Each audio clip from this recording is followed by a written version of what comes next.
Okay, good morning all. Welcome to Learners Academy.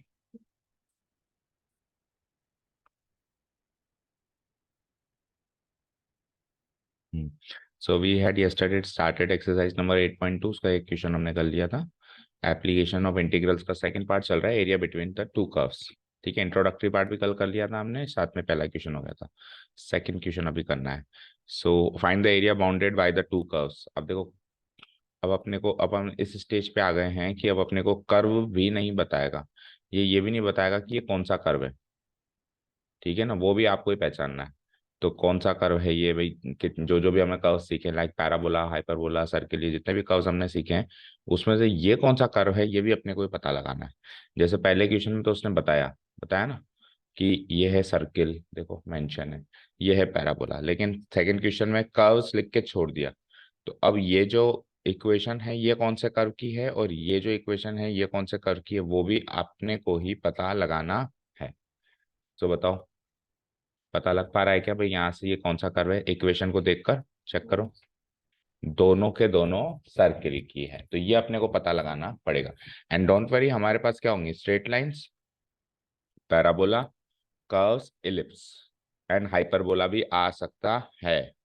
Hyperbola भी आ सकता है ना.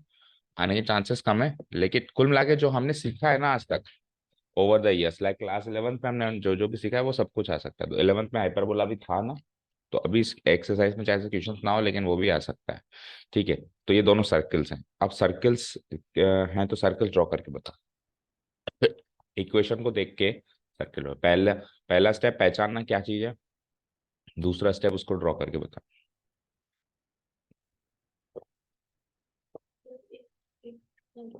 इससे बन जाएगा X square plus Y square equal to 1. तो फिर दूसरा इसको करने के लिए दोनों को इक्वेट करना पड़ेगा. एक तरीका वो भी है कि इसको हम दोनों सर्किल को हम सब्स्टिट्यूट करें, सब्स्टिट्यूट करके वहां से पॉइंट्स ऑफ इंटरसेक्शन निकालें, कहाँ कहाँ भिड़ रहे हैं वो, और फिर तो वो तो करना ही पड़ेगा. पॉइंट्स ऑफ इंटरसेक्शन तो अल्टीमेटली निकालना ही पड़ेंगे, क्योंकि नहीं तो लिमिट डिफाइन नहीं होगी. लिमिट कैसे डिफाइन होगी डेफिनेट इंटीग्रेशन की, वो तो करना ही पड़ेगा. लेकिन पॉइंट्स ऑफ इंटरसेक्शन निकाल कर बाद में ड्रॉ करना is not a good idea. उससे पहले भी ड्रॉ हो सकता है, उससे पहले भी ड्रॉ हो सकता है, उससे भी ड्रॉ हो सकता है, बट उससे पहले भी ड्रॉ हो सकता है, और वो काम भी करना है, लेकिन वो ड्रॉ करने की बात करेंगे हम.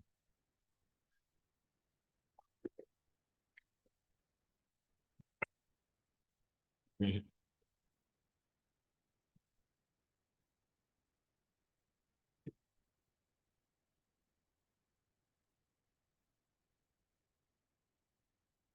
देखो, let's say it is a 2D plane.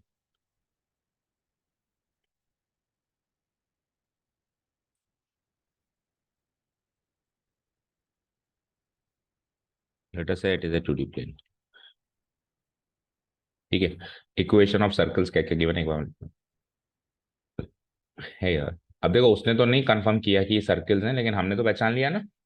तो हम क्या लिखेंगे? The equations of the circles, equations of the circles are given are given as. Tell me, what are the equations given? पहले की इक्वेशन क्या गिवन है? x-1 का whole square plus Y square को मैं लिख रहा हूँ. चलो एक बार तो जो गिवन है वही लिखो, फिर नेक्स्ट स्टेप में हम इसको चेंज करेंगे. Y square equal to 1. And दूसरी इक्वेशन क्या गिवन है? एंड सेकेंड इक्वेशन जो गिवन है वो गिवन है X square plus Y square equal to 1. Done. अब इसको थोड़ा सा चेंजेस कर रहा हूँ. देखो, इसको तो x-1 के होल स्क्वायर को तो सेम, और वाई स्क्वायर को क्या लिख सकते हैं? y-0 का होल स्क्वायर, और 1 को क्या लिख सकते हैं? 1 का स्क्वायर. इसको भी चेंज करो, एक्स स्क्वायर को क्या लिखेंगे? x-0 का स्क्वायर. इसमें क्या लिखूंगा? y-0 का स्क्वायर. इसमें क्या लिखूंगा? 1 का स्क्वायर. Okay, done. अब मैंने आपको कहा था कि जो जिस सर्किल में एक्स और वाई की टर्म्स ही ना हो उसका सेंटर ओरिजिन पे लाया करता है, कल ही बताया था शायद. तो इस वाले सर्किल में एक्स और वाई की टर्म नहीं है, केवल क्वाड्रेटिक टर्म्स है. लेकिन उसमें तो है, एक्स माइनस वाई का होल स्क्वायर एक्सपैंड करेंगे तो -2x निकल के आएगा. तो एक्स और वाई के लीनियर टर्म्स मौजूद है, दैट मीन इसका सेंटर ओरिजिन पे लाए नहीं करेगा, इसका ही करेगा. ठीक है, चलो वो तो हो गया एक हिंट. लेकिन चलो भाई, उतना हमको नहीं हम एनालाइज कर पाए, तो हम फिर क्या करेंगे? हम फिर इन दोनों इक्वेशंस को स्टैंडर्ड फॉर्म से कंपेयर करेंगे। इनको क्या करेंगे हम? स्टैंडर्ड फॉर्म से कंपेयर करेंगे। Comparing the given equations with the standard form of the equation of circle. Comparing the given equations with the standard, standard नहीं जनरल, स्टैंडर्ड अलग थी, स्टैंडर्ड इक्वेशन अलग थी, सर्किल की दो इक्वेशन थी, एक स्टैंडर्ड इक्वेशन थी और एक जनरल इक्वेशन थी। इसको जनरल इक्वेशन से करेंगे। The general form of the equation of a circle, of a circle, that is अब मैं जनरल फॉर्म लिख रहा हूँ। दैट इज जनरल फॉर्म है x माइनस एच का whole square plus Y minus K का whole square equal to R का square. इससे कंपेयर करेंगे। वी गेट अब देखो h और k भी दो हैं और r भी दो हैं, ठीक है। तो हम क्या करते हैं, h और k ना, तो h1 k1 h2 k2। तो देखो पहले वाले के लिए जो फीचर्स हैं वो हो जाएंगे h1 k1 r1, दूसरे के लिए h2 k2 और r2। तो बताओ h1 क्या आ जाएगा 1, कंपेयर करो, k1 क्या आ जाएगा 0 और r1 क्या आ जाएगा 1। एंड इधर आ जाओ, h2 क्या आ जाएगा 0, k2 क्या आ जाएगा 0 और r2 क्या आ जाएगा 1। तो देखो एक का तो 0,0 आ गया सेंटर, एक का सेंटर क्या आ गया 1,0। तो जो 0,0 है और रेडियस दोनों का 1 है, रेडियस दोनों का क्या है 1।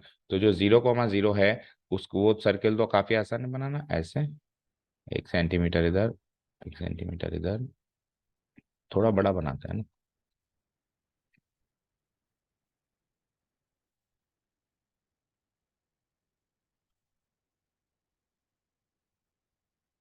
ठीक है, करीब करीब, ठीक है। तो ये तो हो गया ये वाला सर्कल, सेकंड वाला ये जो है ये वाला है ना, जो पहले मैंने ये बना दिया जिसका सेंटर ओरिजिन पे लाई कर रहा है 0,0 वाला, ठीक है। अब जो दूसरा है उसका सेंटर क्या है 1,0। तो देखो आप, अब आपको थोड़ा सा यहाँ पे थोड़ा सा स्मार्ट होना पड़ेगा। ये है सेंटर जिसके कोऑर्डिनेट्स हैं 0,0, इसका रेडियस है 1, इसका रेडियस है 1, तो ये वाला पॉइंट क्या होगा 1,0। बोलो ये 1,0 होगा। अब इसका रेडियस ये 1,0 होगा, तो 1,0 तो अगले का सेंटर है, चेक करो। तो यानी कि ये ए पॉइंट अगले का सेंटर है। अब ए पॉइंट अगर अगले का सेंटर है और मैं वहां से सर्किल बनाऊंगा और उसका रेडियस भी 1 सेंटीमीटर है, तो वो ओरिजिन को टच करेगा। ये डिस्टेंस 1 यूनिट है ना, ये डिस्टेंस 1 यूनिट है।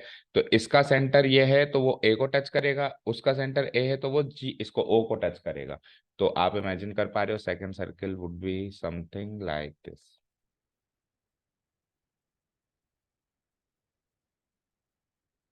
इसको तो टच करेगा और ये वाला ए जो है उसका सेंटर होगा। बोलो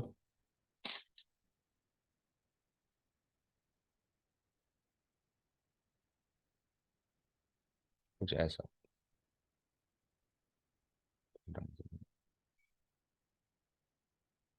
ठीक है, ये देखो ये सेंटर, ये 1 सेंटीमीटर इधर, तो ये 1 सेंटीमीटर ही दूरी थी पहले भी ये, तो ये इसको टच कर रही है 1 सेंटीमीटर उधर। डन, क्लियर है। चलो तो ये 1,0, अभी 1 सेंटीमीटर दूरी है, तो वो पॉइंट क्या हो जाएगा 2,0, क्योंकि एक एक यूनिट हो जाएगा ना ये। इसका रेडियस भी 1 सेंटीमीटर इसका है, लेकिन उस पॉइंट की जरूरत है या नहीं है वो चेक करेंगे अपन। अब अपने को इन दोनों सर्किल के बीच में जो एंक्लोज एरिया है वो पता करना है। तो इमेजिन करो इन दोनों सर्किल के बीच का एंक्लोज एरिया कौन सा होगा। Will it be like this? अच्छा, इन दोनों सर्किल के बीच का एंक्लोज एरिया और साथ में क्वाड्रेंट भी गिवन है क्या? क्वाड्रेंट तो गिवन ही नहीं है, तो फिर ऊपर और नीचे दोनों, ऊपर और नीचे दोनों है तो सिमेट्रिक है ऊपर नीचे। So we will find only the first quadrant वाला एरिया और उसका डबल कर देंगे, ये एरिया निकाल लो बस हो जाएगा। अब अगेन ये वाला एरिया निकालने के लिए अगेन आपको क्या करना पड़ेगा, इस एरिया को भी दो पार्ट्स में तोड़ना पड़ेगा, क्योंकि देखो आधे पार्ट पे तो ये ब्लू वाला सर्किल ऐसे छत का काम कर रहा है और आधे पार्ट पे ये रेड वाला एरिया जो है वो छत का काम कर रहा है, समझे। तो जहां पे पॉइंट ऑफ इंटरसेक्शन है वहां से छत अलग अलग हो रही है, तो मेरे को यहां से परपेंडिकुलर ड्रॉ करना और मुझे इस पॉइंट के कोऑर्डिनेट्स निकालने पड़ेंगे। इस पॉइंट के कोऑर्डिनेट्स निकालने के लिए मेरे को उस पॉइंट के कोऑर्डिनेट्स निकालने पड़ेंगे। सो लेट्स से ये बी है, इसके कोऑर्डिनेट्स निकालने पड़ेंगे पहले, तो इसका भी एक्स कोऑर्डिनेट निकालना पड़ेगा, वाई कोऑर्डिनेट तो वाई करके छोड़ दो, और इसको भी, इसको मान लो लेट्स से सी, या फुट ऑफ द परपेंडिकुलर है तो पी, इसके कोऑर्डिनेट्स भी निकालने पड़ेंगे, इसका जो भी कोऑर्डिनेट्स निकलेंगे उसका एक्स कोऑर्डिनेट ही निकालना है, क्योंकि वाई कोऑर्डिनेट तो जीरो है। समझ में आया? ये सारी चीजें समझ में आई? ठीक है, और मार्क तो इसको भी करना पड़ेगा ही, ओ ए बी, इसको भी मार्क तो करना पड़ेगा ही सी, क्योंकि एरिया तो अंदर नीचे वाला भी चाहिए ना। ठीक है, चलो, तो इन ऑल क्या होगा बताओ, यहाँ से इतना करने के बाद फिगर ड्रॉ हो गया, तो मैं क्या लिखूंगा, सो the centres of two circles. पहले पेज पे तो अपन केवल क्वेश्चन को फिगर से कंपेयर करके उसके फीचर्स लिखते हैं ना, फिर एरिया डिफाइन करते हैं, फिर एरिया निकालते हैं। So the centres of two circles are are पहले वाले सर्कल का सेंटर क्या हो जाएगा, 1,0, एंड दूसरे वाले का क्या हो जाएगा, 0,0, and their radii are and their radii are 1 unit each. इसका भी 1, इसका भी है, दोनों का 1 यूनिट ईच हो गया, 1 यूनिट ईच। उसकी मदद से ये बन गया। अब इसकी मदद से अब एरिया निकालने के लिए क्या चाहिए, एक तो बी चाहिए और एक पी चाहिए। तो बी देखो, दोनों सर्किल का क्लैश हो रहा है, दोनों सर्किल का क्लैश हो रहा है, तो इसको इक्वेशन 1 और 2 मान के दोनों सर्किल का क्लैश करवा दो। ठीक है, तो इसी को मान लो, इसी को मान लो इक्वेशन 1 एंड इक्वेशन 2, और उसमें से भी हमको x की वैल्यू चाहिए, y की वैल्यू से मुझे मतलब नहीं है, तो y की वैल्यू सब्सटीट्यूट कर दो किसी भी एक इक्वेशन में। सो let's say this is my equation 1 and this is my equation 2। तो किसी भी एक इक्वेशन से y की वैल्यू उधर डाल दो। तो लेट्स से मैं इक्वेशन 2 से वाई स्क्वायर की वैल्यू डाल दूं ऊपर, बोलो, इक्वेशन 2 से मैं वाई स्क्वायर की वैल्यू ऊपर डाल देता हूँ। तो मैं क्या लिखूंगा, अगले पेज पे आ जाओ, नाउ पुटिंग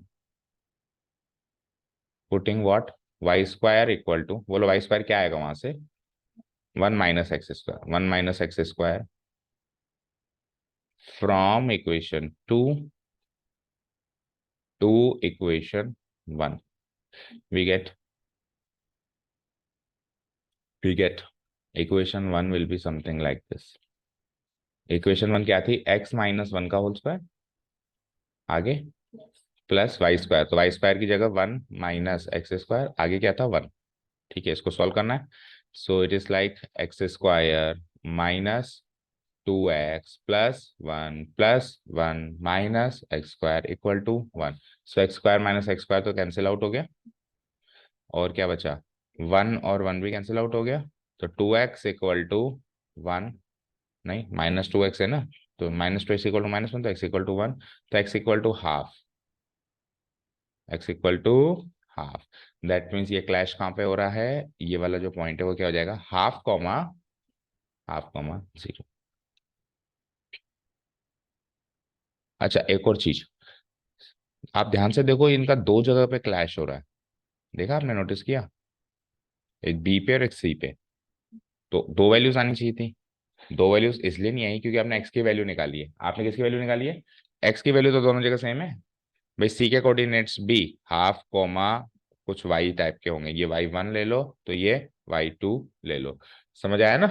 पर अब ना तो मुझे y1 चाहिए, ना मुझे y2 चाहिए, हाफ कॉमा y2। समझ गए?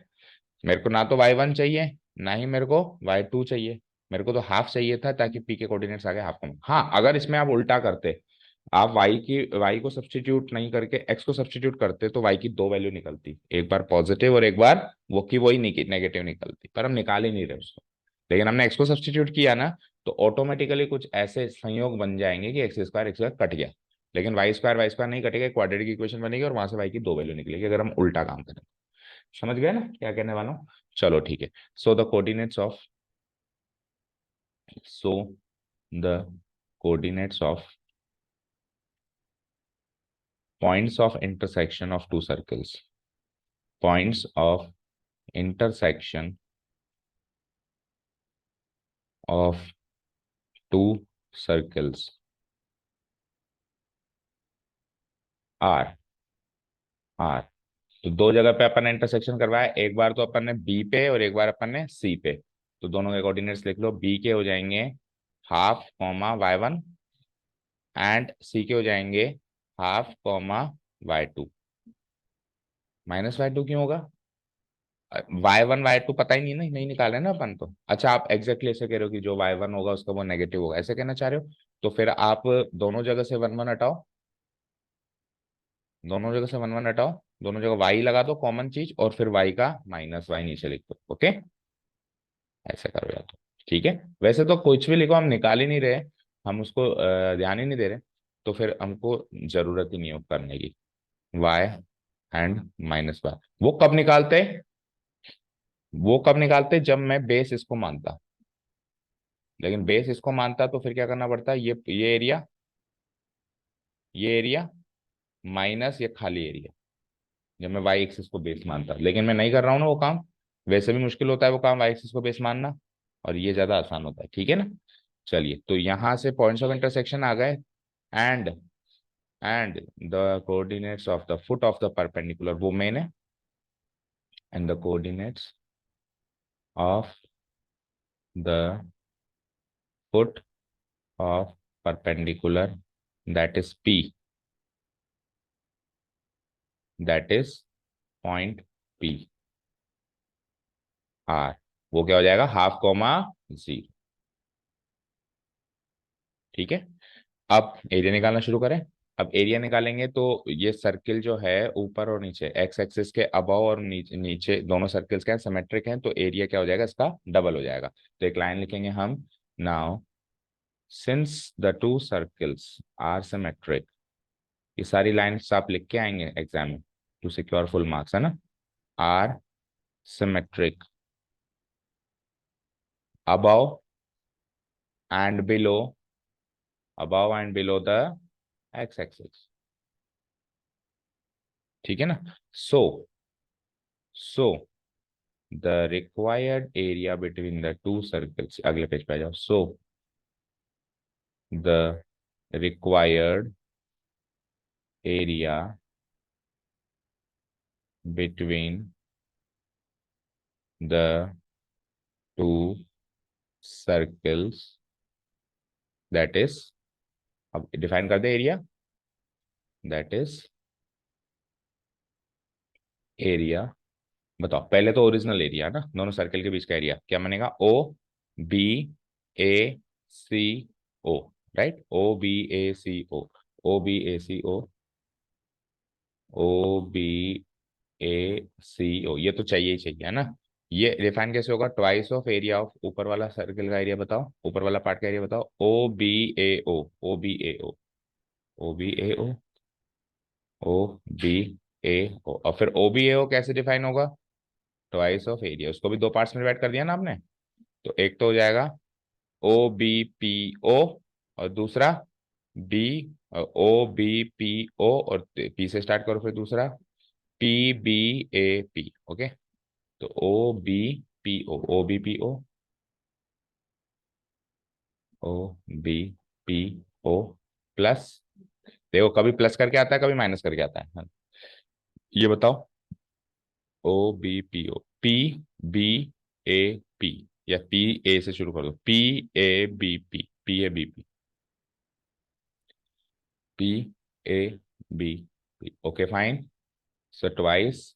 अब बताओ ये इंटीग्रल हो जाएगा, लिमिट बताओ लिमिट। तो देखो पहला वाला एरिया की लिमिट होगी 0 से लेके हाफ, और अगले वाले की हाफ से 1, 0 से हाफ, हाफ से 1। ठीक है, 0 से हाफ, हाफ से 1, 0 से हाफ, इसको लेना पड़ेगा एफ एक्स डी एक्स, अभी अपन ने वो भी डिफाइन नहीं किया, वो भी डिफाइन करना है आपको। और ये 1 हाफ से 1, और ये g of x d x. Okay, अब आओ फिगर पे, एफ ऑफ एक्स इसको माने जी ऑफ एक्स। तो पहले वाले एरिया में ब्लू वाला सर्किल आ रहा है छत का काम करने, तो पहले वाले सर्किल की इक्वेशन से वाई की वैल्यू निकालनी पड़ेगी, है ना। नहीं, ब्लू वाला सर्किल कौन सा है बताओ, सेकेंड वाला, ये वाला है ना, तो यहां से निकालनी पड़ेगी और यहां से निकालनी पड़ेगी, तो ये काम भी आपको पहले ही ऑलरेडी करना पड़ेगा। मैं नीचे कर देता हूँ। सो देखो इक्वेशन, इक्वेशन 1 एंड 2 से, दोनों से मैं वाई की वैल्यू निकाल रहा हूँ। इक्वेशन 1 से निकाल लो, चलो पहले दोनों से निकालनी है ही। तो यहाँ से वाई स्क्वायर आ जाएगा, वाई स्क्वायर आ जाएगा, बोलो क्या, 1 - x - 1 का होल स्क्वायर, और स्क्वायर हटेगा तो रूट लगेगा, ये स्क्वायर हटा तो ये रूट लगा। ठीक है ना। और वी कैन से इसको ये फर्स्ट वाला है ना, तो इसको जी ऑफ एक्स लो। जी ऑफ एक्स की वैल्यू क्या आ गई बताओ, √1 - x - 1 का होल स्क्वायर। एंड इक्वेशन 2 आ जाओ, वहां से y की वैल्यू निकालो, तो it is like y = 1 - x² का रूट। इसको ले लेंगे अपन f(x), डालने वहां पे वैल्यू ये और ये f(x) और g(x) की। ठीक है।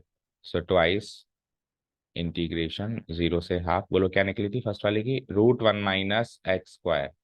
ठीक है ना, इनटू वो फर्स्ट, अच्छा वो सेकंड वाले की निकली थी 1 - x - 1 का। श्योर हो ना, ये चेक करें, एक बार फिर से चेक करें। f(x) तो ये वाला था, ब्लू वाला है ना, ये सेकेंड इक्वेशन है तो सही है।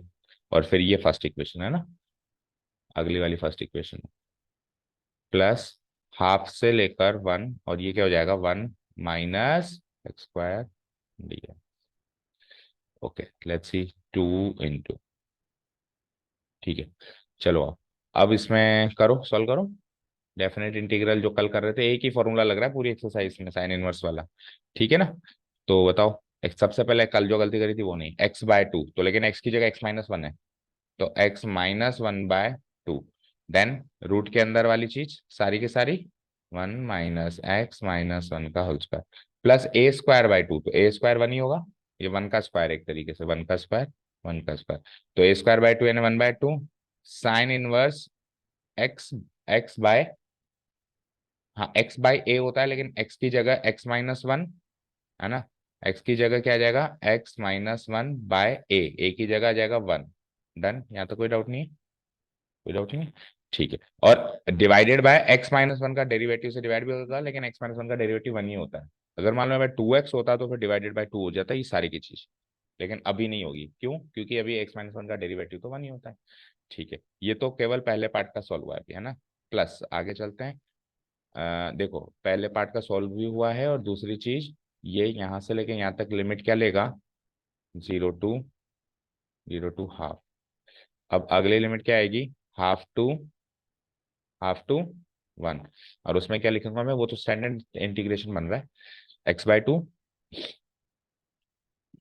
x/2, फिर उसके बाद वही 1 - x² प्लस a²/2 यानी कि 1/2 साइन इनवर्स x/1। डन। इस पे लिमिट क्या लग जाएगी, हाफ टू 1, और एक ब्रैकेट और लगाओ क्योंकि सबसे बाहर 2 भी बैठा है जो मल्टीप्लाई। ठीक है, ओके फाइन।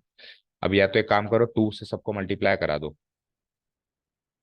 2 से सबको मल्टीप्लाई करा दोगे तो 2 से ये 2 ये 2 ये 2 सारे कट गए, तो क्या बचा, पहले तो बच गया x-1 मल्टीप्लाइड बाय √1 - x-1 का होल स्क्वायर, प्लस यहाँ पे भी 2 कट गया तो साइन इनवर्स x-1 ही रह गया।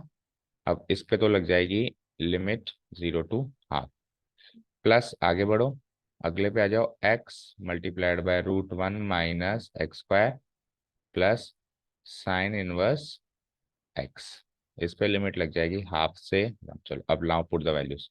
तो पहले हाफ लगाऊं, तो हाफ लगाओ, तो 1 हाफ इधर लगाऊंगा, 1/2 -1 -हाफ। ठीक है, आगे बढ़ो, फिर इधर लगाओ हाफ, तो x माइनस हाफ लगाएंगे तो क्या हो जाएगा, नहीं इधर हाफ लगाऊंगा, तो ½ - 1 -हाफ, और बाहर माइनस लगा हुआ है, तो 1 -हाफ यानी 1 + हाफ, 1 +, अच्छा इसका स्क्वायर है सॉरी, फिर से आओ, x की जगह हाफ लगाएंगे तो ½ - 1 यानी -हाफ का स्क्वायर प्लस 1/4, और 1 माइनस प्लस 1/4 3/4, √3/4 को क्या लिख सकते हैं, √3/2। डन। प्लस इधर आप लगाओ, तो साइन इनवर्स माइनस हाफ कितना होता है, साइन इनवर्स माइनस हाफ का मतलब आप कौन से क्वाड्रेंट में आ गए, फर्स्ट क्वाड्रेंट में माइनस होता है साइन।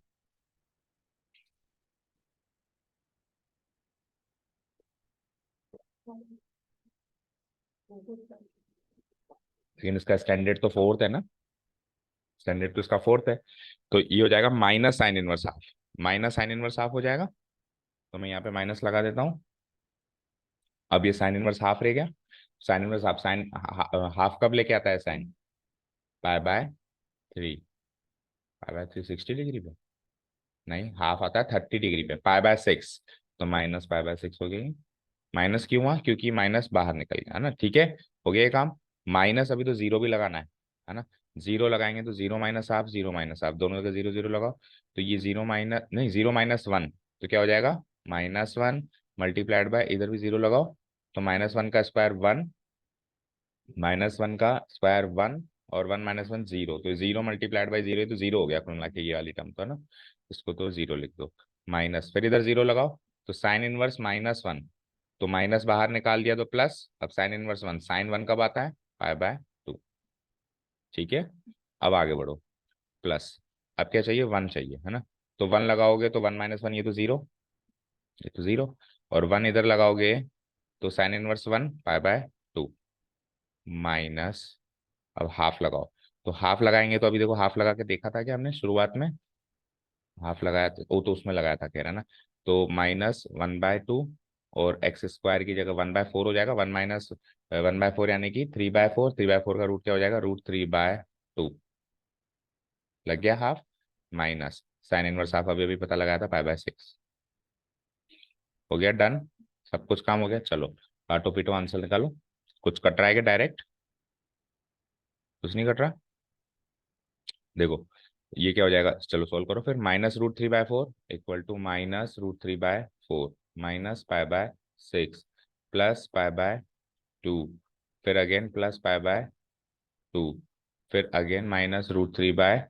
√3/4 √3/4 कट गया, अच्छा ये माइनस का था, माइनस लगेगा, -√3/4 and then again -pi by 6, तो देखो -√3/4 दो बार हो गया, तो ये -√3/2 हो गया, डबल हो गया, और -पाई बाय 6 ये भी डबल हो गया, -पाई बाय 3 हो गया, और पाई बाय 2 ये भी डबल हो गया, यानी पाई हो गया। अब इन दोनों को सॉल्व करो, पाई माइनस पाई बाय 3 क्या होता है, 2 pi by 3, 2 pi by 3 -√3/2 square root से करो,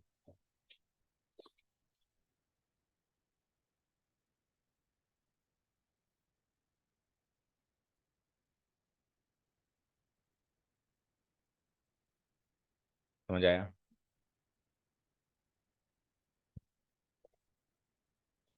पाँच सौ पर लेट थे, एक ही कर पाए, 2 पाई बाय 3 -√3/2 स्क्वायर यूनिट्स, ऐसा फाइनल आंसर। कल ऑफ है किसी का, क्योंकि कल मेरा ऑफ है, तो कल मैं सोच रहा हूँ एक्सरसाइज खत्म करें कैसे में नहीं हो, दोनों को जाना है, आपका तो एग्जाम चल रहा है, चलो ठीक है, thank you so much for listening to us, have a nice day, keep learning.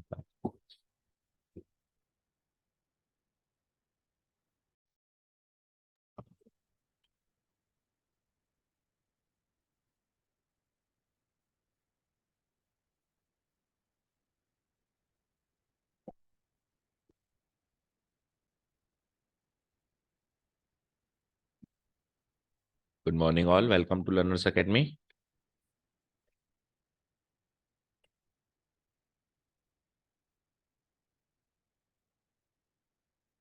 चलिए, तो एक्सरसाइज नंबर 8.2 हमने स्टार्ट करी थी 2 दिन पहले, दो ही क्वेश्चंस कर पाए अभी, and today we are going to start from question number 3।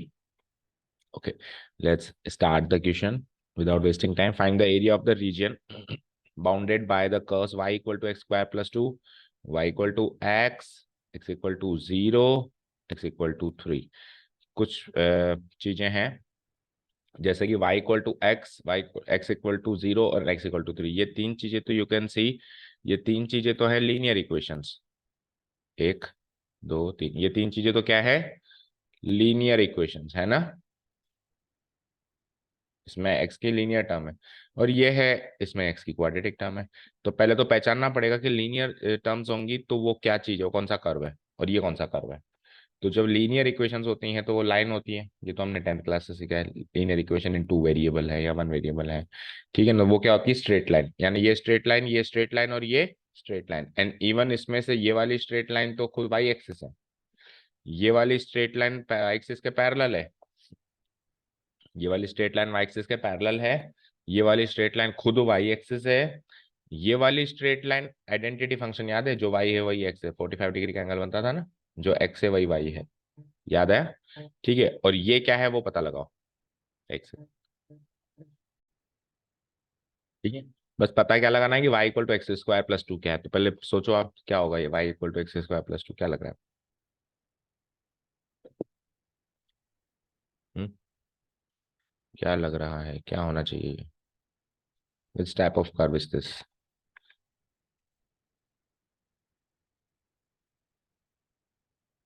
नहीं समझ आ रहा? ओके, अब देखो जरा, ये प्लस टू हटा दिया मैंने, y equal to x square, अब क्या है?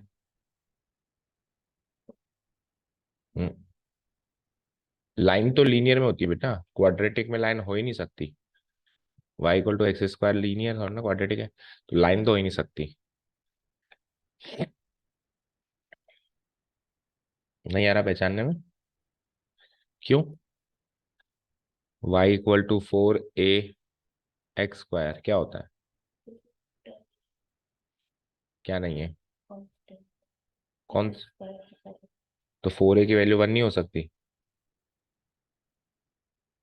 अब बताओ, y equal to 4a x square क्या होता है, ये तो बताओ जरा। पैराबोला होता है। कौन सा फेसिंग होता है? x की प्लस और माइनस वैल्यू के लिए y की वैल्यू पॉजिटिव, y वैल्यू हमेशा पॉजिटिव कैसे होगी? Upward facing parabola. समझ आया? तो y equal to x square, तो अपवर्ड फेसिंग पैराबोला फिक्स हो गया। 4a की वैल्यू 4 है तो लेटस रेक्टम है ना बेटा, लेटस रेक्टम की वैल्यू तो 1 हो सकती है ना, उसकी यूनिट 1 यूनिट तो हो सकती है ना, तो ये अपवर्ड फेसिंग पैराबोला हो गया। पर सर ये प्लस टू, ये प्लस टू हमने कभी भी नहीं सीखा। तो एक्चुअली जो हमने स्टैंडर्ड पैराबोला सीखे थे उसमें y equal to x square ही था, प्लस टू नहीं था। स्टैंडर्ड पैराबोला क्या होते थे? हमेशा ओरिजिन से पास थ्रू होते थे, ऐसे ऐसे ऐसे ऐसे, ठीक है। तो अगर मैं इसमें से प्लस टू हटा दूं तो ऑब्वियसली ये भी ओरिजिन से पास होगा। ठीक है, आपको हमेशा मैंने बताया कभी भी इक्वेशन में कांस्टेंट टर्म मिसिंग हो तो वो कर्व ओरिजिन से पास होगा। कांस्टेंट टर्म मिसिंग है तो मतलब मिसिंग है, मतलब जीरो है उसकी वैल्यू तो। अब इसमें कांस्टेंट टर्म मिसिंग नहीं है, प्लस टू है, जीरो नहीं है, तो कुछ भी नहीं है, प्लस टू है ना, दो कदम ऊपर उठा दो। अब ओरिजिन से पास नहीं होगा, दो कदम ऊपर पास होगा। Actually y equal to x square को भी आप ऐसे लिख सकते हो, कैसे? y equal to x square plus zero. तो ये एक तरीके से वाई इंटरसेप्ट होता था, याद करो। तो वाई इंटरसेप्ट जीरो है, इस केस में वाई इंटरसेप्ट क्या हो जाएगा? टू, तो दो कदम ऊपर उठ जाएगा। मानता हूं कि ये हमारा स्टैंडर्ड पैराबोला नहीं है जो हमारे 11th में कोर्स में होता था। स्टैंडर्ड पैराबोला में ये नहीं होता था, है ना। स्टैंडर्ड पैराबोला हमारे वही होते थे कि जो ओरिजिन से गुजरते थे, दैट्स इट, होते थे। लेकिन अभी स्टैंडर्ड पैराबोला के बारे में थोड़ी ना कुछ समझना भी, तो एक अपने को एरिया निकालना है। एरिया में तो कुछ भी आड़े टेढ़े कर्व्स देगा वो, जो स्टैंडर्ड है वो भी देगा, जो स्टैंडर्ड नहीं है वो भी देगा। ओके ना। तो y equal to x square plus two upward facing parabola होगा, स्टैंडर्ड नहीं होगा, बट हमको फिर भी सोचना पड़ेगा। ठीक है, तो ये सब कुछ तो सोचना ही पड़ेगा। मैंने क्या कहा था, इस चैप्टर की सबसे पहली रिक्वायरमेंट क्या है? इक्वेशन पढ़ के, वो बताएगा भी नहीं, देखो बताया इसने, कर्व्स लिखा है, कर्व्स, इसने बोला कि ये पैराबोला है, ये लाइन है, अपने को खुद को पहचानना है कि ये पैराबोला है, ये लाइन है। और फिर वो अभी तो एक चैलेंज और है, अभी तो केवल पैराबोला पता लगाया आपने, है ना। अब लाइंस कहाँ से गुजर रही है, कैसे इंटरसेक्ट कर रही है, वो भी पता लगाना है, वो तो पता लगाना है ना। थोड़ा बहुत हिंट मैंने दे दिया कि आइडेंटिटी फंक्शन है, ये खुद वाई एक्सिस है और ये parallel to y axis, parallel to y axis से 3 से गुजरती है। ओके ना। चलो, तो सबसे पहला काम अब अपन फिगर बनाने की कोशिश करते हैं, लगे याद, क्योंकि वही इंपॉर्टेंट है। So let's say this is y axis and x axis, ऊपर ही बना देते हैं।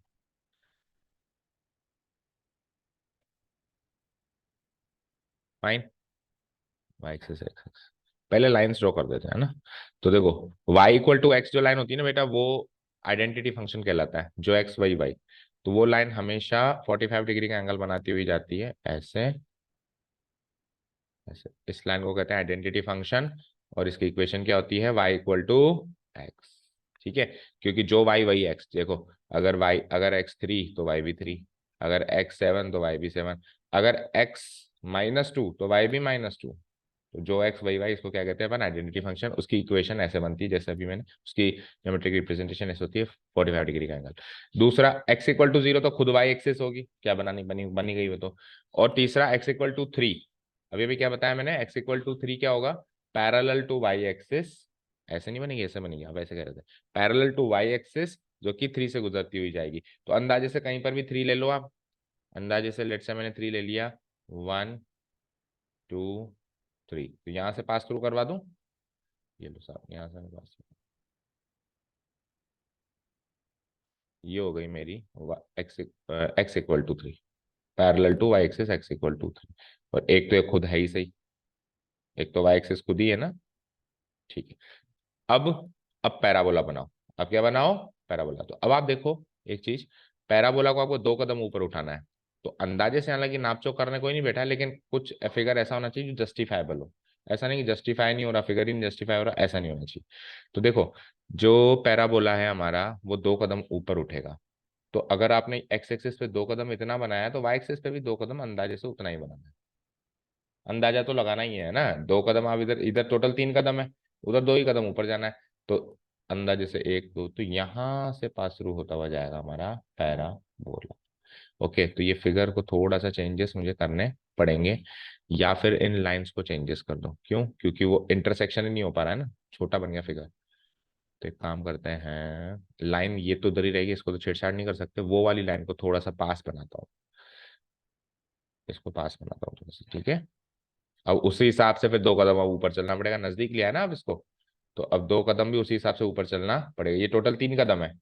तो अब 2 कदम लगभग, जैसे 1 2 3, तो 2 कदम लगभग कितना आएगा, ठीक है। तो अब यहां से पास थ्रू होगा पैराबोला, और रेड वाली लाइन को टच करेगा, और ब्लू वाली लाइन को टच नहीं करेगा, मुझे ऐसा लग रहा है ना, देखते हैं फिर भी। तो पैराबोला बना देता हूं मैं फाइनली,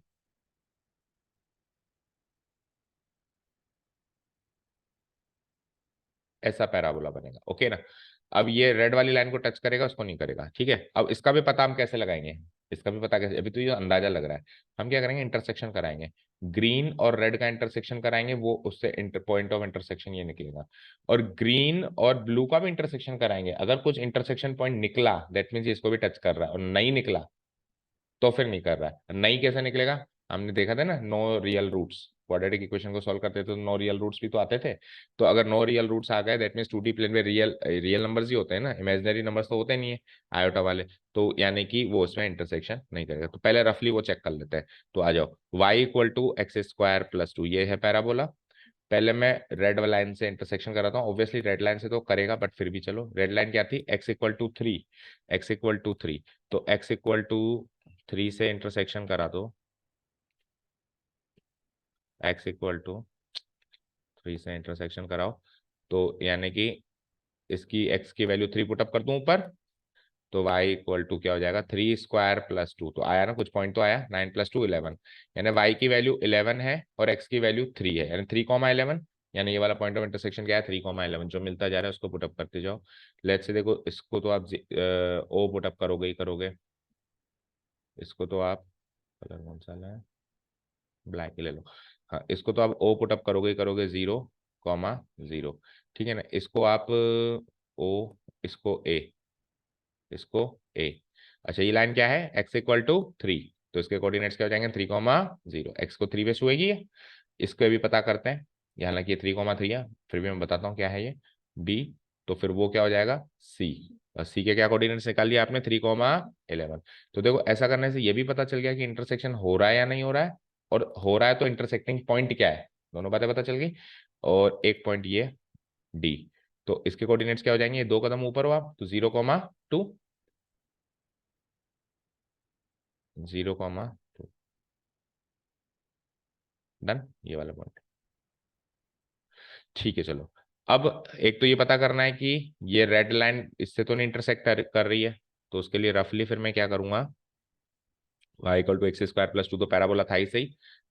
इसकी रेड लाइन की इक्वेशन क्या थी, x इक्वल टू 3, नहीं रेड लाइन से तो कर रहा है, सॉरी, ब्लू लाइन की इक्वेशन क्या थी, y इक्वल टू एक्स।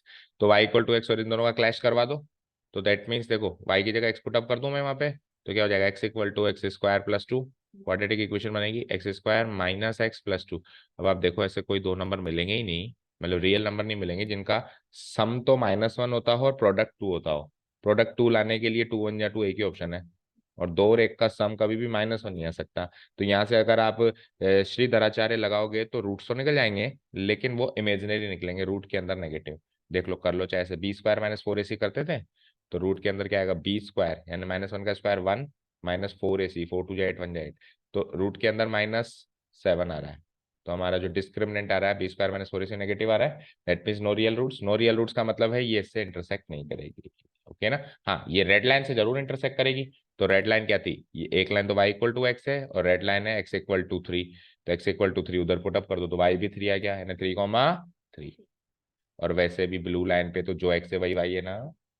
तो अगर ये x3 है तो y भी 3 है। Done, clear.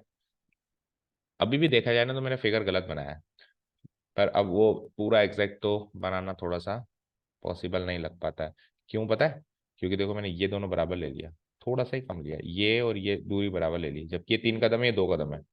तो थोड़ा सा हल्का सा इसको, पैराबोला को हल्का सा और नीचे लेना पड़ेगा ना, हल्का सा और नीचे लेना। जब आप ड्रॉ करो तो थोड़ा ढंग से ड्रॉ करना। ओके, चलो, तो अब फिगर वाइज सारा काम हो गया है। अब आप एरिया आइडेंटिफाई करो and then start solving. Okay ना। देखो, थोड़ा सा हमने वेस्ट कर लिया टाइम। ये जो अभी हमने इंटरसेक्शन कराया वो लिख ही देते हैं, क्योंकि लिखना भी तो पड़ेगा ही, है ना। चलो फिर से लिखेंगे। चलो, पहले तो आप एरिया आइडेंटिफाई करो। रेड लाइन खुद y axis, blue line parabola, इसके बीच का एरिया ये है रहा है, चेक करो। आइडेंटिफाई हुआ। अब आइडेंटिफाई होने के बाद अगला काम क्या होता है, निकाले कैसे। निकाले कैसे, तो निकलेगा कैसे, ये वाला एरिया आइडेंटिफाई हुआ है। बोलो, सही तो ये रहेगा, एक्स एक्सिस को बेस ले ले। तो आप सोचो जरा, अगर इस एरिया में से एरिया घटा दूं, ये टोटल एरिया माइनस ये नीचे ब्लैंक वाला एरिया, व्हाइट वाला एरिया, इसको घटा दूं तो हो जाएगा जो ट्राइंगुलर एरिया है ना। तो उसको घटा दूं, जब ट्राइंगल का एरिया निकालेंगे तब इसको इंटीग्रेट करूंगा ब्लू लाइन को, क्योंकि ब्लू लाइन छत का काम कर रही है।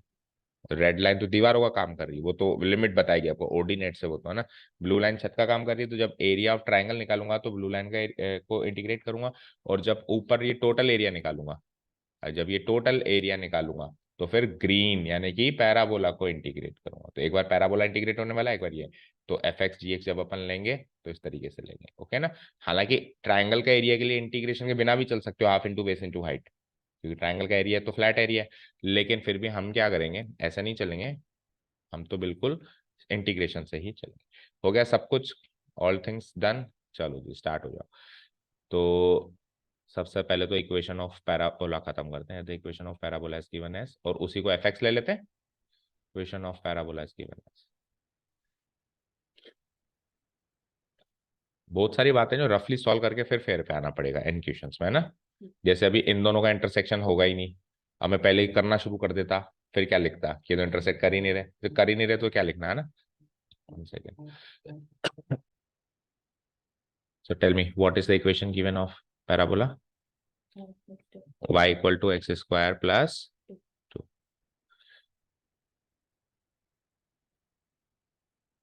plus 2, और y की वैल्यू साफ साफ गिवन ही है, y की वैल्यू तो चाहिए होती है फंक्शन के लिए। तो लेट से इसी को ले लूं मैं f(x), तो फंक्शन भी बन गया ना। क्या, f(x) = x² plus 2 फंक्शन भी बन गया आपका, दोनों काम हो गए। f(x) = y², और इसको आप इक्वेशन नंबर 1 भी मार्क कर लो। डन। अब आप क्लैश किससे करा रहे हो पहले वो लिखो, है ना। तो क्लैश किससे करा रहे हो आप, ग्रीन ग्रीन का रेड से, रेड से क्लैश करा रहे हो। तो equation of line and the equation of line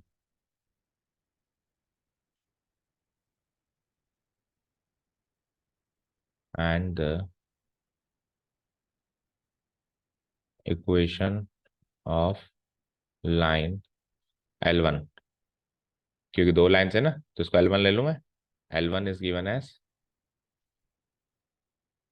as क्या थी रेड लाइन की इक्वेशन, इसके बगल में भी लिखना होता है, क्या थी, x = 3, x = 3 ये इसकी इक्वेशन है, y = x इसकी इक्वेशन है, और इसकी क्या है, y = x² plus 2 इसकी इक्वेशन। हम्म तो इसकी इक्वेशन क्या गिवन है बताओ। हाँ, रेड लाइन की, लाइन L1 x = 3, तो x = 3, let's say this is my equation number 2, इन दोनों का क्लैश करवा देता हूँ ताकि इंटरसेक्टिंग पॉइंट सी पता चले, है ना। So putting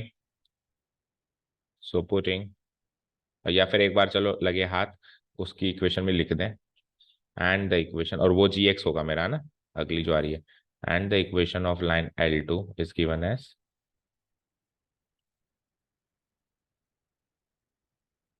is given as, तो इक्वेशन ऑफ लाइन L2 क्या है, y इक्वल टू एक्स, और वो जो y इक्वल टू एक्स मिलेगा वो हो जाएगा मेरा g ऑफ एक्स,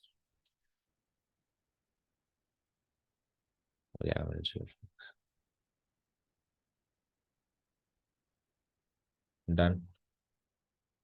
ओके, चलिए इक्वेशन 1 एंड 2 तो इसी को लूंगा, नहीं, हाँ इसी को लूंगा, सही है। इक्वेशन 1, इक्वेशन 2, इसको कोई इक्वेशन लेने की जरूरत नहीं है क्योंकि इसका क्लैश हो ही नहीं रहा है ना, बस ये फंक्शन रहेगा मेरा ब्लू वाला, है ना। क्या, शो थोड़ी करना कि क्लैश नहीं, आप रफली शो करो, आपको जो इंटरसेक्टिंग पॉइंट चाहिए उसको आप इंटरसेक्ट कराओ, इतना आप मतलब ये अंडरस्टूड है कि हाँ ये से क्लैश नहीं करेगी, इससे भिड़ेगी नहीं। ठीक है, डन। चलो नाउ व्हाट, तो पहले इंटरसेक्टिंग पॉइंट निकाल लो दोनों को क्लैश करवा के। So now putting x equal to 3 from equation 2 to equation 1, we get from equation 2 to equation 1 x equal to 3 put up करेंगे, we get y equal to 3 square plus 2, that gives me 9 plus 2 11, तो x equal to 3 आ गया और y equal to 11 आ गया। so the so the coordinates of point, कौन सा point of intersection है ये, C, point C are 3,11। ठीक है, अब देखो ये बी पॉइंट की तो वैसे कोई जरूरत ही नहीं है देखा जाए तो, है ना, इसकी तो कोई जरूरत ही नहीं है, ये पॉइंट तो हमने निकाल लिया है, दैट इज फाइन, फिगर में नोट कर लिया, पर इधर लिखेंगे नहीं क्योंकि जरूरत है ही नहीं इसकी, है ना। और पॉइंट सी के कोऑर्डिनेट्स पता चल गया तो पॉइंट ए के कोऑर्डिनेट्स जरूर लिख दो, and the coordinates of point A R, वहां से अपने को वो पता चलेगी ना, लिमिट 0 से लेके 3, coordinates of point A R 3,0, done. ये दो चीजें पता चल गई, 3,11 3,0। अब चले एरिया निकालना शुरू कर देते हैं ना। Now the required area, now the required area between, जो भी उसने कहा था, क्या क्या कहा था, बिटवीन द कर्व, क्या थी, y equal to x square plus 2, comma line L1 क्या थी, x equal to, line L1 थी वो, लाइन L1 थी x इक्वल टू 3,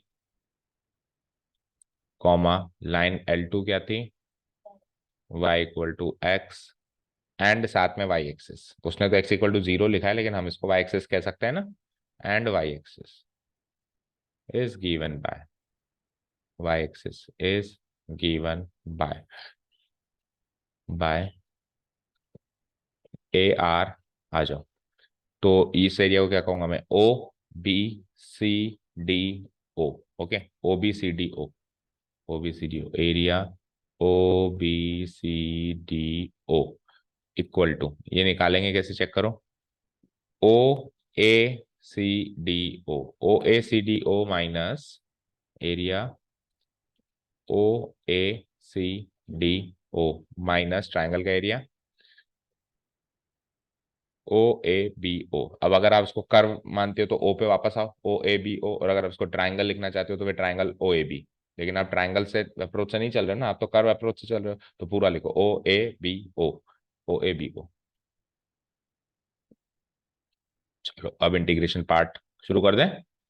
ओके, सो देखो दोनों की लिमिट तो सेम ही है, 0 to 3 0 to 3, ये एनालाइज कर लिया ना आपने, 0 to 3, यहाँ पे एफ एक्स होगा, ऊपर जान करके आप ऐसे ही किया करो कि ऊपर वाले फंक्शन को एफ एक्स और बाद वाले को जी एक्स ही डिफाइन किया करो, है ना। अगेन 0 से लेके 3 और जी ऑफ एक्स डी एक्स, ठीक है, फिर से देखो।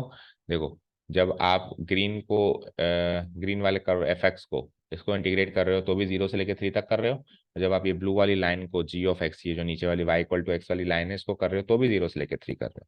ठीक है ना, तो वहां पे y की वैल्यू क्या आ रही है, एफ एक्स की वैल्यू क्या आ रही है, एक्स स्क्वायर प्लस 2, यहाँ पे जी ऑफ एक्स की वैल्यू क्या आ रही है, सिंपली एक्स है ना, F x equal to this, G of x equal to this. तो लिख दो।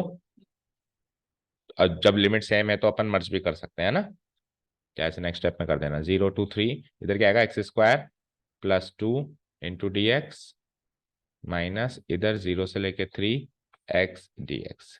चलो, तो कर दो अब आप सॉल्व इसको, और लिमिट भी सेम है तो मर्ज कर दो। एक्स स्क्वायर का इंटीग्रल बोलो, एक्स क्यूब बाय 3, 2 का माइनस एक्स का, एक्स स्क्वायर बाय 2, टोटल पे लिमिट लगा दूं 0 से लेके 3, क्योंकि कॉमन है ना। चलो 3 पुट अप करते हैं।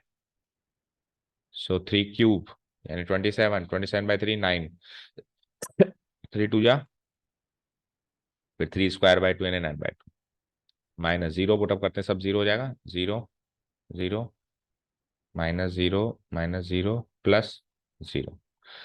ठीक है ना, समझ आया।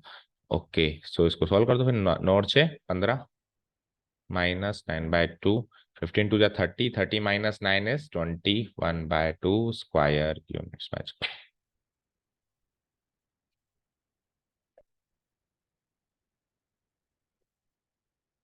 समझ में आया। So you can see integral part, integration का कैलकुलेशन पार्ट कितना इजी था। जो भी था इससे पहले था, जो भी मेन चीज आप सोच सकते थे, फिगर बनाना, एरिया डिफाइन करना, इंटरसेक्टिंग पॉइंट निकालना, कर्व सोचना, कहाँ से गुजरेंगे कहाँ से नहीं गुजरेंगे, कहाँ पे छुएंगे किसको छुएंगे, वो सब सोचना इज थोड़ा क्रूशियल। एक बार ये सब आपने डिफाइन कर दिया अच्छे से, तो इसीलिए क्लास 11th में खूब चिल्ला चिल्ला के कहा था कि 10th एंड 11th को सीरियस ले लो, मतलब 10th chapter and 11th chapter, straight line chapter and conic section जो चैप्टर है पैराबोला, इसको सीरियस ले लो। केवल उनके क्वेश्चंस करने तक सीमित मत रहो, क्योंकि उनके क्वेश्चंस तो बहुत सरल थे उस चैप्टर में, लेकिन ओवरऑल अंडरस्टैंडिंग बहुत जरूरी है उस चैप्टर।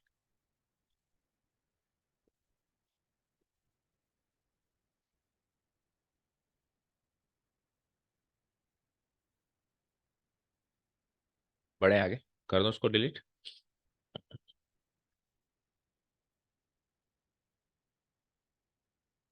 चलो जी, सो नाउ क्वेश्चन नंबर 3 किया अभी हमने, 4 देखो। Using integration find the area of the region bounded by the triangle whose vertices are this this this this, ये लो साहब। अगर इंटीग्रेशन नहीं होता तो एरिया ऑफ ट्राइंगल निकालने का एक फॉर्मूला हमने 10th क्लास में सीख लिया था, याद है कुछ हाफ, बोलो, y2 - y3, फिर आगे,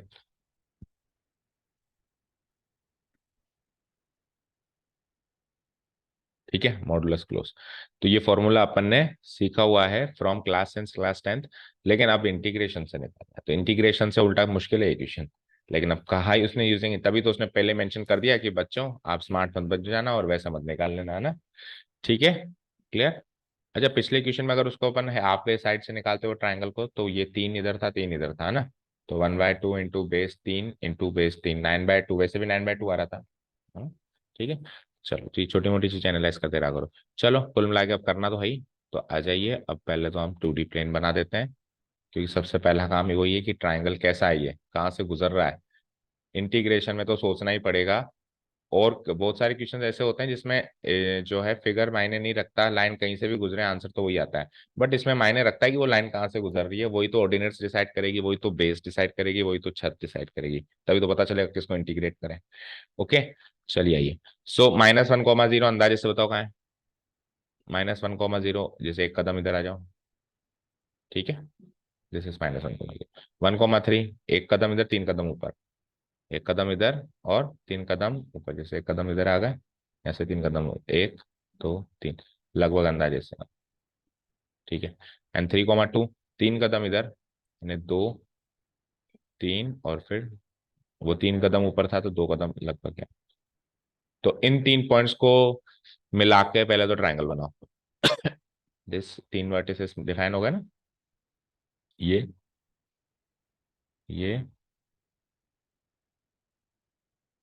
ठीक है, अंदाजे से वो कर लेना काम, जरूरी नहीं है कि आप टोटल वो ही करो, क्या कहते हैं, ऐसा कोई जरूरी नहीं है कि पूरी नापचोक करो, पर अंदाजे से कर लेंगे। सो लेट्स से ये तीन ट्राइंगल के वर्टिसेस है, तो इनको लगे हाथ नाम दे देते हैं ABC। तो ए के कोऑर्डिनेट्स क्या है, -1, 0, बी के 1, 3 एंड सी के 3, 2। डन। और इनके बीच का enclosed area is obviously this area. Area of triangle निकालना सिंपली है ना, इनके बीच का एरिया मतलब ये।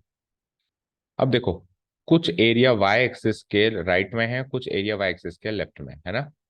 तो आप भूल के भी वाई एक्सिस को बेस मत लेगा, क्योंकि अगर आपने वाई एक्सिस को बेस ले लिया DY वाले तरीके से अगर आप चले गए, तो आपको राइट साइड वाले एरिया को तो वैसे जैसे करते वैसे ही करना है, लेफ्ट साइड वाले को मॉडुलस लगा के करना है ना।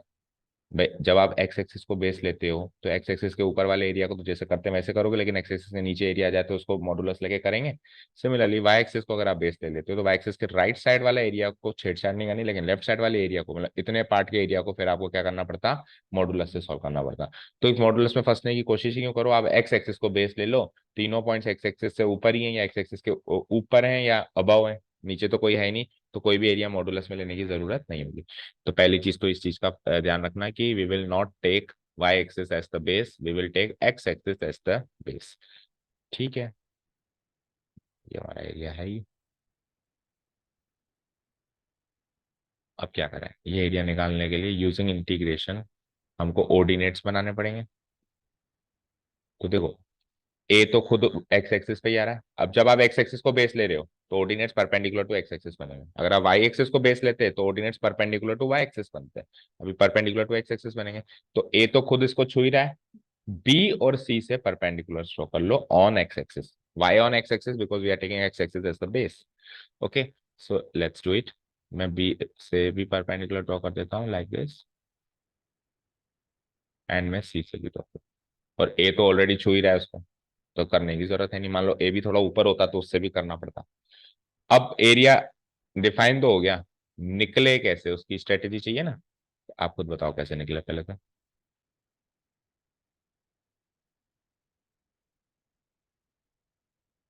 कैसे निकले ये एरिया, मतलब किस एरिया में से कौन सा एरिया माइनस, और अगर हमने इसको दिया है तो उसको COD मार्क कर दो फिर, और COD के कोऑर्डिनेट्स भी बता सकते हो आप, बोलो COD के कोऑर्डिनेट्स बताओ पहले तो। सी तो हो गया ना, डी और ई, या फिर परपेंडिकुलर है, चलो P और Q। P4 परपेंडिकुलर होता है ना, foot of the perpendicular P और Q। चलो बताओ P के बोलो कोऑर्डिनेट्स, क्योंकि एक्स कोऑर्डिनेट 1 है तो इसके 1, 0, और Q के 3, 0। चलो अब एरिया कैसे डिफाइन हो ये बताओ, मतलब एरिया डिफाइन तो हो गया, एरिया निकले कैसे, how to find that area. A B और मैंने ट्राइंगल ABP, फिर हाँ सही कह रहे हो। देखो कुल मिला के बात इतनी है कि इस एरिया में से खाली एरिया माइनस करना है ना, इस टोटल एरिया में से ये खाली एरिया माइनस करना है। अब ये टोटल एरिया कैसे बनेगा, जब इन दो ट्राइंगल को जोड़ेंगे, दो ट्राइंगल नहीं, एक ट्राइंगल एक ट्रेपेजियम, एक ट्राइंगल ये और एक ये ट्रेपेजियम, ये समझ गए, ये ट्रेपेजियम ये ट्राइंगल को जोड़ दें तो ये टोटल एरिया एंक्लोज हो गया। उसमें से नीचे वाले ट्राइंगल का एरिया माइनस कर दें, कौन सा वाला, AQC, ये वाला एरिया माइनस कर दें, हो जाएगा काम। समझ गए ना, ठीक है। सो ठीक है, अब बात आती है, देखो जब आप ट्राइंगल APB का एरिया निकालेंगे तो इंटीग्रेट किसको करोगे, इसके लिए छत कौन है, APB के लिए इंटीग्रेशन के लिए छत कौन है, कौन सा कर्व है, AB वाली लाइन, AB स्ट्रेट लाइन। एक बार मैं नोट कर लेता हूँ, AB स्ट्रेट लाइन की इक्वेशन चाहिए, क्योंकि इसका मतलब y fx equal to something चाहिए। फिर जब आप ये ट्रेपेजियम का एरिया निकालोगे, PQCBP, तो इसमें छत का काम कौन करेगा, BC, क्योंकि ये तो ऑर्डिनेट से दीवार है तो BC भी चाहिए। और जब आप ये एरिया निकालोगे ट्राइंगल वाला माइनस करने के लिए, इसके लिए छत का काम कौन करेगा, AC। तो ये लो साहब, आपको ABBC AC तीनों की पहले तो इक्वेशन बनानी है। अब इक्वेशन कैसे बनाते हैं, दो पॉइंट्स गिवन है, यूजिंग 2 पॉइंट फॉर्म हम स्ट्रेट लाइन की इक्वेशन बनाते थे, वैसे बनानी है, समझ गए। तो ये स्ट्रेटेजी हमने तैयार कर ली है यार। The vertices of vertices of triangle ABC are given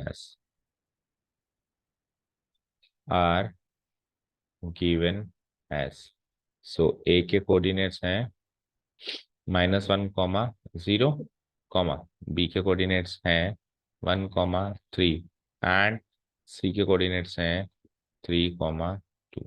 ठीक है ना। नाउ व्हाट, ये आ गए एबीसी के कोऑर्डिनेट्स। अब सबसे पहले तो आपको ए बी बी सी ए सी की इक्वेशन बनानी है, तो इक्वेशन बनाना शुरू कर दें स्ट्रेट अवे। अच्छा, ए बी सी के ये कोऑर्डिनेट्स गिवन है, तो जो हमने फुट ऑफ द परपेंडिकुलर बनाए हैं उसके कोऑर्डिनेट्स 1, 0, 3, 0 होंगे। लगे आती है भी लिख दो, है ना। So the coordinates of points P and Q R, बोलो P के क्या निकलेंगे 1, 0 एंड Q के क्या निकलेंगे 3, 0। चलो अब अपन इक्वेशंस बनाना शुरू करें स्ट्रेट लाइन की यूजिंग 2 पॉइंट फॉर्म, क्योंकि एक ए बी के लिए ए और बी गिवन है, बी सी के लिए बी और सी गिवन है, ए सी के लिए ए और सी गिवन है। Now the equation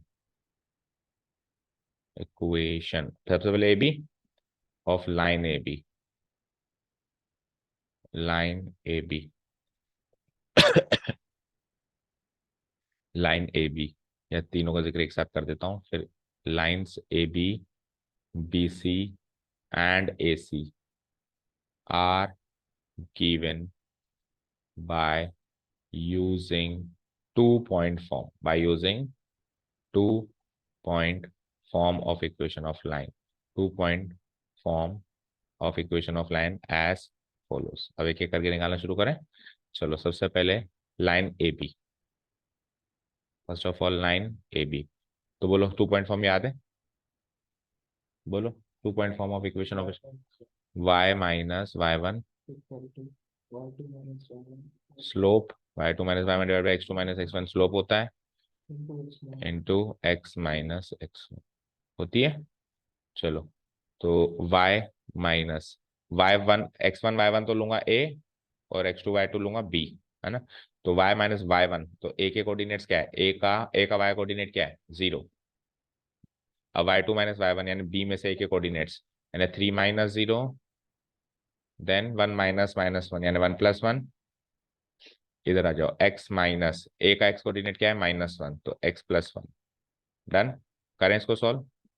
so it will be like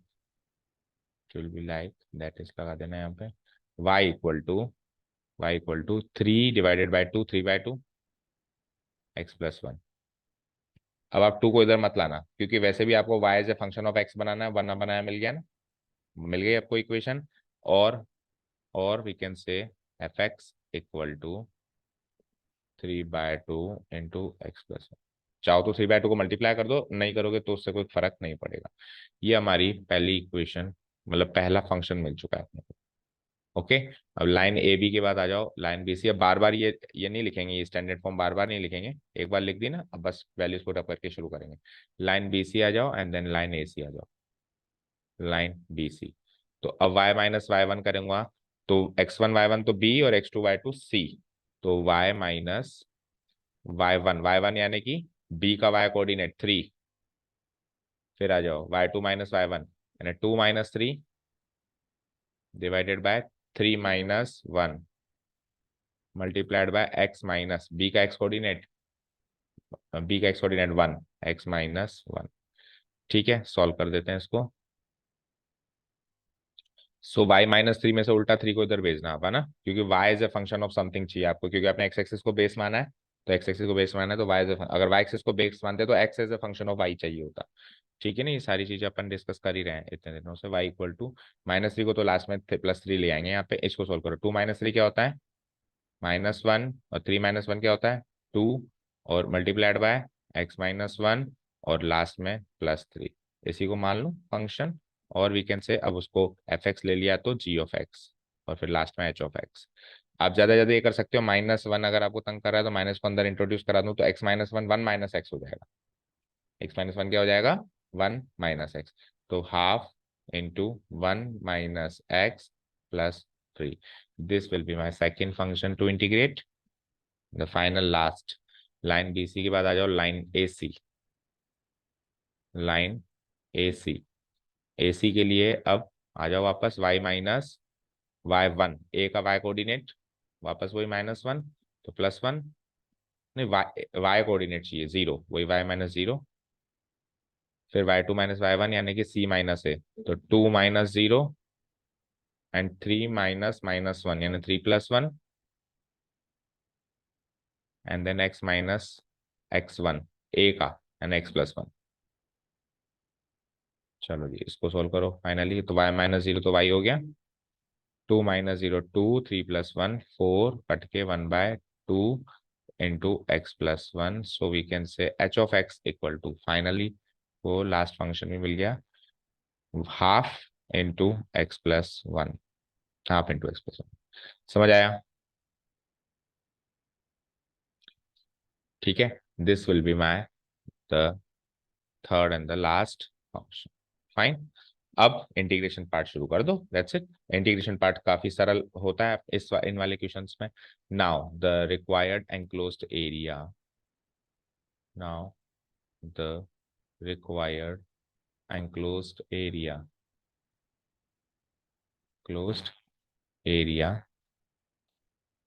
of triangle ABC is given by area triangle ABC area. अब उसको ट्राइंगल का नाम मत लो ना, ABC, वापस ए पे आओ, कर्व का नाम दो, समझ आया? क्योंकि अपन ए नहीं, ABC वापस ए पे आओ, क्योंकि अपन उसको एज ए कर्व ट्रीट कर रहे हैं। इक्वल टू क्या डिसाइड किया था पहले? तो छोटा वाला ट्राइंगल कौन सा?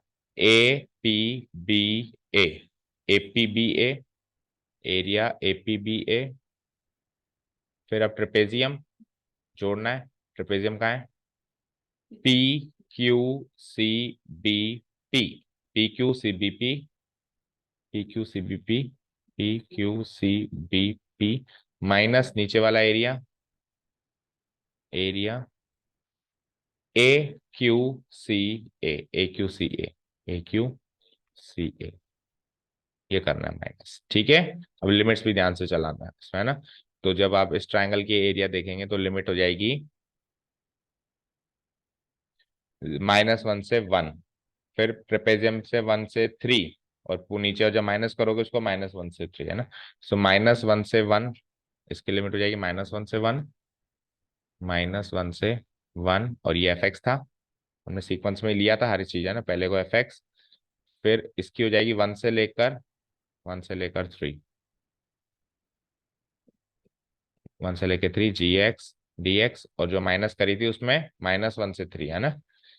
-1 से 3, और उसको हमने h of x GX ले लिया था DX। ठीक है, चलो जी, सो फंक्शन डालो। पहले वाले में fx की वैल्यू क्या आई थी? 3/2 इंटू x + 1, x + 1 एक ही झटके में इंटीग्रेट हो जाएगा, तो ना dx लिखना मत भूलना। देन 1 से लेके 3, सेकंड वाले फंक्शन की वैल्यू क्या आई थी g of x की? Half 1 - x + 3, half into 1 - x + 3, plus आ गया बीच में तो फिर एक ब्रैकेट और लगाओ इंटू dx। इसमें प्लस नहीं आया था तो डायरेक्ट मल्टीप्लाई लिख दिया अपन ने। लास्ट -1 से लेके 3, h of x की वैल्यू बताओ? Half x + 1, half x + 1 into dx। चलो let's start integration. So x + 1 का इंटीग्रेशन बोलो जल्दी से। x²/2 + x, लिमिट -1 से 1, प्लस इसको बोलो हाफ, तो एज इट इज रहेगा, है ना? 1 - x का इंटीग्रेशन क्या होगा? हाँ, अच्छा हाफ तो कांस्टेंट है, सही कह रहे हो, हाफ तो कांस्टेंट है। 1 का इंटीग्रेशन x माइनस x का x²/2, देन व्हाट? इसको सॉल्व कर दे तो ज्यादा बढ़िया नहीं रहेगा? देखो एक काम करो, हाफ वाले पार्ट को सॉल्व कर ही दो, है ना? इसको मैं सॉल्व कर रहा हूँ यहाँ पे, देखो half into 1 half, than half into -x/2 + 3। तो अब ये कांस्टेंट कांस्टेंट एक हो जाएंगे ना, दो दो कांस्टेंट हो रहे हैं ना, तो हाफ + 3 क्या होगा? 2 × 3 = 6 + 1 7, 7/2 माइनस एक्स, तो इसके आगे लिख देता हूँ, ये हो जाता है 3 2 6 +1, 7/2 माइनस x/2, तो यही लिखो आप, है ना, उधर 7/2 माइनस x/2, ऊपर भी चेंजेस कर दो, 7/2 माइनस x/2,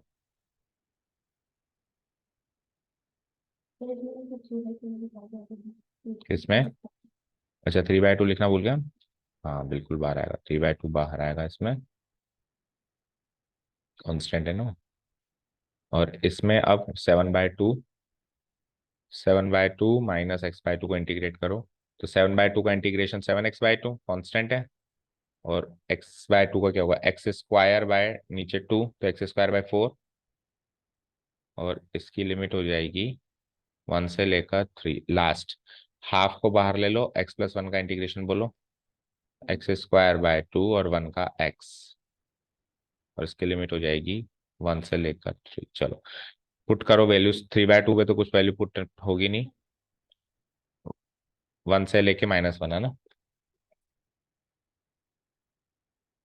ओके ये -1 है, यस 1 से लेके 3 नहीं है, ये भी क्या है -1, ठीक है, आ जाओ यहाँ, आ जाओ, 1 पुट अप करो जरा, तो 1 का स्क्वायर/2 यानी 1/2, फिर 1 पुट अप करो +1 माइनस, अब -1 पुट अप करो तो -1 का स्क्वायर भी वही 1/2, एंड देन फिर माइनस, और फिर x की जगह आप -1 पुट अप करोगे तो +1 हो जाएगा, डन हो गया, इधर इधर आओ, 7 3 = 21/2, -3 का स्क्वायर 9/4, -1 पुट अप करो तो 7/2, फिर माइनस लगा हुआ प्लस हो जाएगा 1/4, इसका काम हो गया, इधर आ जाओ, 1/2 बाहर, 3 पुटअप करो तो 3²/2 यानी 9/2, +3, देन माइनस -1 का स्क्वायर यानी 1/2, माइनस, और फिर ये x की जगह माइनस लगाओगे तो +1, ठीक है, चलो 1/2 माइनस 1/2, इधर ये काट दो, क्या बचा, 1 + 1 2, सो 3/2 इंटू 2 हुआ ये तो, है ना,